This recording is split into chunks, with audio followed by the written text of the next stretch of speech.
दिमित्रस के पास यद्यपि एक बड़ी नौसेना थी और युद्धपोतों की संख्या भी बहुत अधिक थी, किंतु शशांक ने उसे भीषण चुनौती दी थी।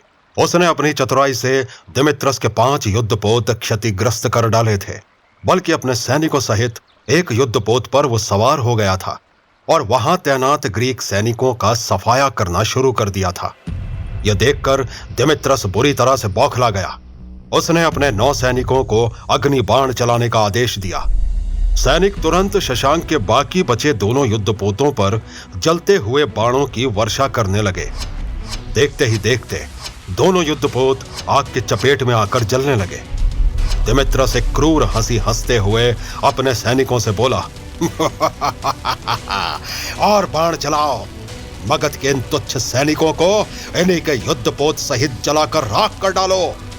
ग्रीक सैनिकों ने अब ताबड़तोड़ अग्नि बाण चलाने शुरू कर दिए, लेकिन इनमें से किसी भी युद्धपोत में मगध के 9 सैनिक थे ही नहीं, बल्कि वे भी शशांक की ही तरह अवसर पाते ही समुद्र में कूद गए थे और पानी के भीतर ही भीतर तैरते हुए दिमित्रस के एक दूसरे युद्धपोत पर शिकंजे डालकर चढ़ रहे थे।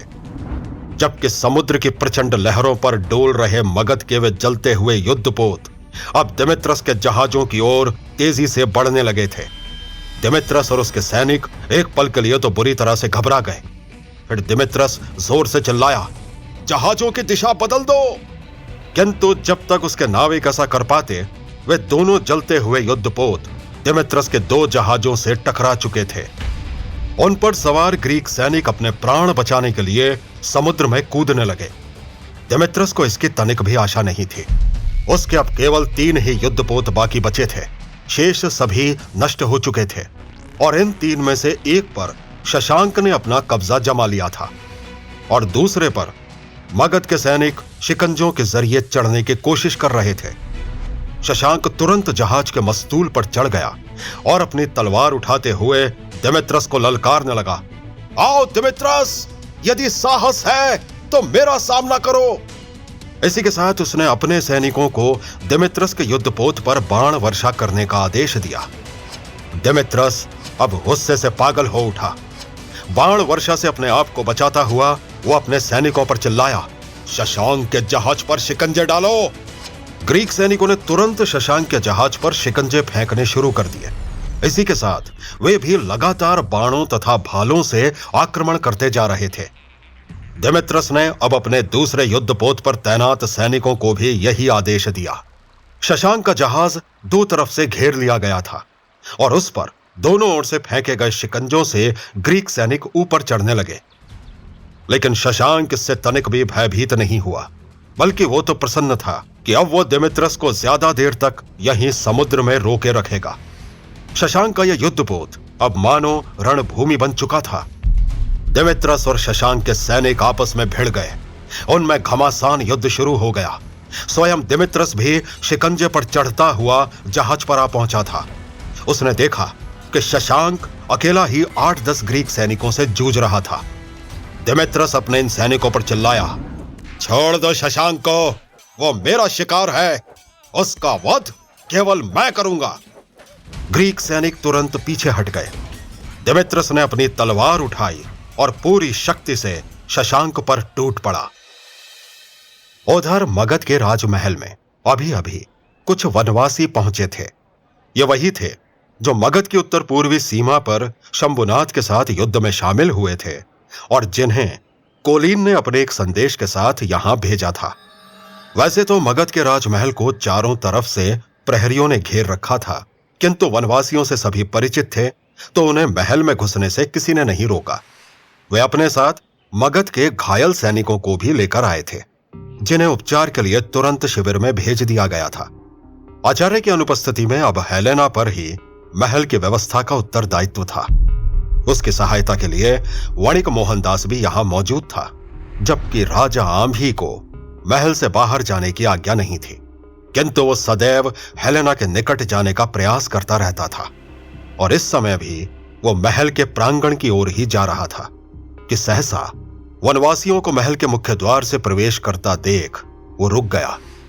तुरंत उसके मस्तिष्क में यह विचार उठा कि जब मगध के सभी वनवासी शंभुनाथ के साथ युद्ध में सम्मिलित थे, तो ये यहां क्यों चले आए?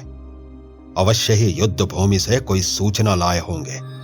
वो तेजी से वनवासियों की ओर बढ़ा, लेकिन अभी वो उनसे कुछ कहता कि सहसा हेलेना और वणिक मोहनदास वहां चले आए। आंधी को बीच में ही रुक जाना पड़ा। वनवासियों ने आगे बढ़कर हेलेना को प्रणाम किया। हेलेना के हृदय में फिर से वही आशंका उठने लगी। उसने थोड़े अचरज भरे स्वर में वनवासियों से पूछा, आप लोग यहां सब कुशल तो है ना? एक वनवासी ने हताशा भरे स्वर में जवाब दिया, नहीं साम्राज्ञी, कुछ भी कुशल नहीं है। उत्तर पूर्वी सीमा पर हम पराजित हो गए हैं। मगध के लगभग सभी सैनिक मारे गए। हम वनवासियों में से भी बस कुछ एक ही जीवित बचे होंगे। हमारे सरदार भीलक भी नहीं रहे। सोमा तथा मुंडक का भी कुछ पता नहीं। ग्रीक सेना ने समूचे वन क्षेत्र में आग लगा दी। हमारी स्त्रियां, वृद्धजन तथा बच्चे सबको अपने प्राण बचाकर भागना पड़ा। अब पता नहीं वे जीवित भी हैं या नहीं। ये कहते कहते वो वनवासी एकाएक रोने लगा था, जबकि ये सुनकर हेलेना का दिल बैठ गया। उसे जिसका डर था वही हुआ। पास ही खड़े मोहनदास के माथे पर चिंता की लकीरें और भी गहरी हो गईं, जबकि थोड़ी ही दूरी पर खड़ा राजा आम भी प्रसन्नता से मन ही मन उछल पड़ा था। किंतु वो भयभीत होने का नाटक करते हुए तुरंत आगे बढ़ा और वनवासी से कहने लगा, ये तुम क्या कह रहे हो? मगध की इतनी बड़ी सेना और शंभुनाथ जी जैसे अनुभवी योद्धा के होते हुए हम भला पराजित कैसे हो सकते हैं? वनवासी ने अपने आंसू पूंछते हुए कहा, यह सत्य है, हमारी पराजय हुई है और शंभुनाथ जी भी वीरगति को प्राप्त हो गए हैं। यह सुनकर अब मोहनदास की चिंता घबराहट में बदलने लगी, जबकि हेलेना तो जैसे पत्थर की तरह जड़ हो चुकी थी।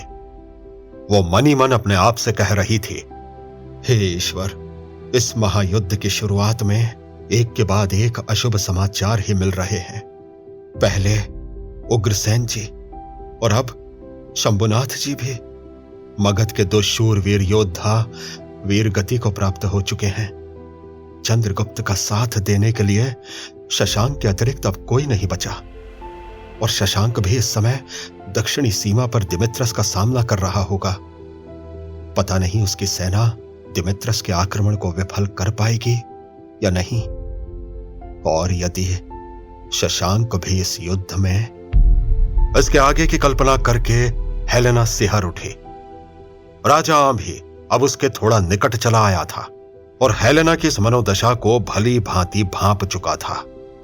वो जानबूझकर गंभीर स्वर में बड़बड़ाया, ओह, तो अब मगध का उत्तर पूर्वी भाग सेल्यूकस के अधीन हो चुका है। लेकिन उसकी बात को बीच में ही काटते हुए वनवासी ने कहा, सेल्यूकस नहीं बल्कि कोलीन। यह सुनकर हेलेना को एक गहरा धक्का लगा। राजा आंभी भी चौंक कर वनवासी को देखने लगा। वनवासी ने अब हेलेना को बताया, साम्राज्ञी, शंभुनाथ जी के नेतृत्व में हमने आधे से ज्यादा ग्रीक सैनिकों का सफाया कर दिया था, किंतु अचानक कोलीन वहां अपनी सेना लेकर आ पहुंचा और उसने सेल्यूकस के प्रधान सेनापति का वध करके उसके बाकी सैनिकों को वहां से भगा दिया। अब वहां कोलीन का आधिपत्य है। हमें यह जरा भी समझ में नहीं आया कि कोलीन ने अपने ही देश के सैनिकों को वहां से क्यों भगा दिया, किंतु उसने हमें कोई नुकसान नहीं पहुंचाया, बल्कि मगध के घायल सैनिकों को भी यहां तक लाने दिया। इसी के साथ उसने आचार्य को सूचित किया है कि यदि वे मगध को सेल्यूकस के हाथों नष्ट होने से बचाना चाहते हैं तो वे उसका सहयोग करें। यह कहते हुए उसने अपने पास से एक भोजपत्र निकाला और राजा आंभी की ओर बढ़ाते हुए कहा, उसने आपके लिए भी एक संदेश भेजा है महाराज, और उसने कहा है कि आपके गांधार के सारे सैनिक उसके पास हैं और वे एकदम सुरक्षित हैं। आंभी ने बिना एक पल भी गंवाए वो पत्र ले लिया और उसे तुरंत खोलकर पढ़ने लगा। उसका चेहरा प्रसन्नता से खिल उठा। वो हेलेना से बोला, देखा साम्राज्ञी, यह पत्र मेरी सच्चाई का प्रमाण है। मैंने कहा था ना कि मेरा वो शुभ चिंतक कोलीन को आपके पिता के विरुद्ध कर देगा। तो अब आप स्वयं ही देख लीजिए। कोलीन न केवल मगध की उत्तर पूर्वी सीमा को अपने अधीन कर चुका है, बल्कि वो अब जल्द ही आपके पिता को चुनौती देने जा रहा है। उसका सहयोगी आर्किलीज अपनी विशालकाय सेना लेकर मगध आ रहा है। आर्किलीज का नाम सुनकर हेलेना बुरी तरह से चौंक उठी।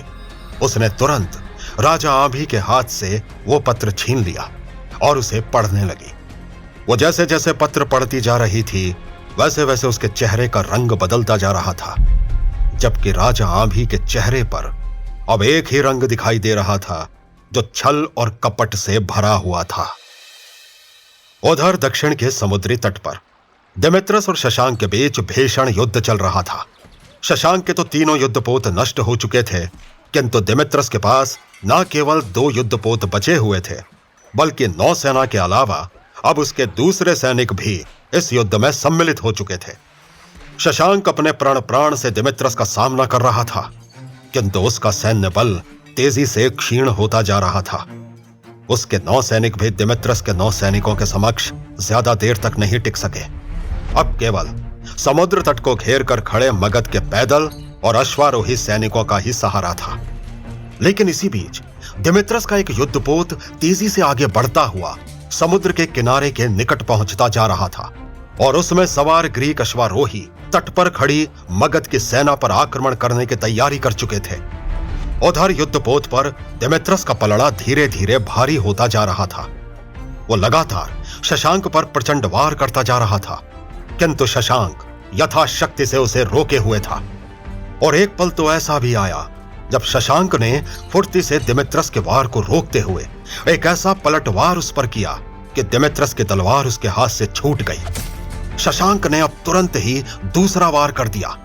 उसका निशाना सीधा दिमित्रस की गर्दन पर था, किंतु दिमित्रस ने फुर्ती से मगध के ही एक सैनिक को पकड़कर उसे अपनी ढाल की तरह शशांक के सामने कर दिया।